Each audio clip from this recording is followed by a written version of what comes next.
आज ई क्लास में कक्षा 10 गृह विज्ञान में हमने पिछले क्लास में चर्चा की थी पारिवारिक आय, पारिवारिक व्यय, व्यय के प्रकार, इन सब की चर्चा की थी। आज हम बताएंगे ई क्लास में बचत। बच्चों, बचत है क्या, इस पर चर्चा करेंगे। बचत घर की आवश्यकताओं को पूरा करने के पश्चात जो धन बच जाए वही बचत कहलाता है। एक बार फिर सुन लीजिए। घर की आवश्यकताओं को पूरा करने के पश्चात जो धन बच जाए उसी को बचत कहते हैं। इसी को कुछ अर्थशास्त्रियों ने, कुछ गृह विज्ञान के विद्वानों ने अपने भाषा में परिभाषित भी किया है। तो इसको परिभाषा की है केन्स के अनुसार। केन्स ने इसको बताया है कि वर्तमान आय का वर्तमान उपभोग व्यय पर आधिक्य को ही बचत कहा जाता है। ये डॉक्टर केन्स ने कहे हैं। उसके बाद बच्चों आती है बात बचत और संचय। मतलब ये दोनों चीज क्या है। दोनों एक दूसरे का, हालांकि दोनों का अर्थ अलग अलग है, लेकिन कुछ लोग इसको समान रूप में एक ही मानते हैं। तो हम दोनों को अलग अलग रूपों में चर्चा कर सकते हैं। संचय और बचत में अंतर। सबसे पहले बच्चों हम संचय की चर्चा करेंगे। संचय है क्या चीज? संचय शब्द को हम स्पष्ट कर रहे हैं कि जो धन जमीन में गाड़कर, आभूषण बनाकर अथवा संदूक में बंद करके रखा जाता है और जिस धनराशि में समय के साथ कोई वृद्धि नहीं होती है उसे हम संचय कहते हैं।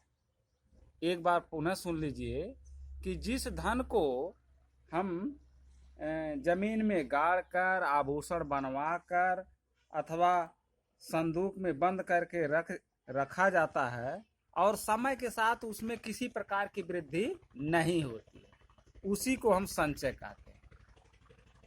अब हम बचत को स्पष्ट कर रहे हैं कि बचत है क्या चीज।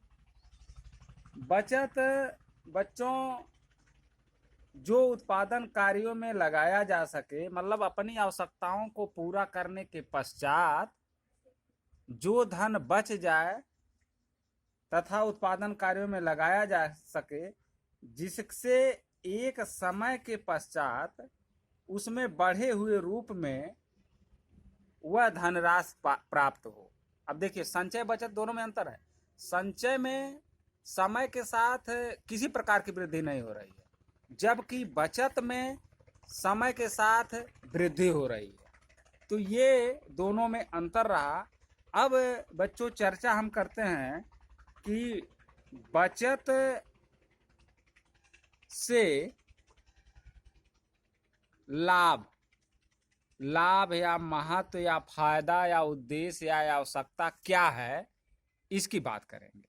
माने बचत से क्या लाभ है। बच्चों, बचत से यह भावी आवश्यकताओं को पूरा करने के लिए व्यक्ति इसको बचाता है। भावी आवश्यकताएं क्या है? जैसे बच्चों की उच्च शिक्षा लेनी हो, मकान बनाना हो, किसी तरह का नया निर्माण करना हो, ये भावी आवश्यकताएं हैं।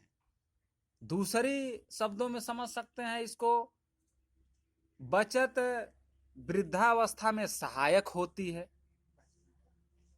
तीसरी आवश्यकता इसकी समझ सकते हैं, इसका महत्व कि पारिवारिक आय कम होने में भी यह सहायक होती है। शारीरिक, अगली पॉइंट, शारीरिक असमर्थता होने पर यह भविष्य में सहायक होती है। इस तरह से बच्चों कई तरह से इससे फायदे हैं। नौकरी से यदि अवकाश प्राप्त होता है आदमी, तो जो बचत होती है उसमें भी यह सहायक होती है, उसमें भी लाभ मिलता है।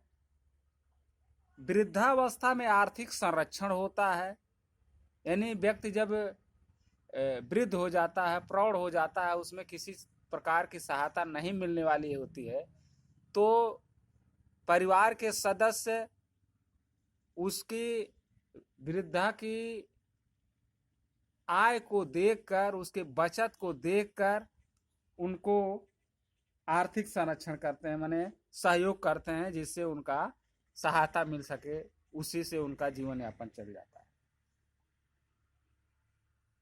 अकारण, यानी अकारण माने अचानक यदि आय बंद हो जाए तो बचत ही सहायक होती है।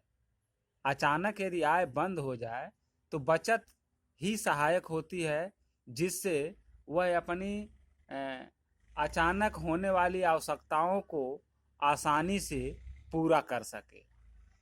ये बचत से लाभ रहा बच्चों, लाभ कहिए, चाहे महत्व कहिए, चाहे उद्देश्य कहिए, चाहे आवश्यकता कहिए, सबका अर्थ ये कही है।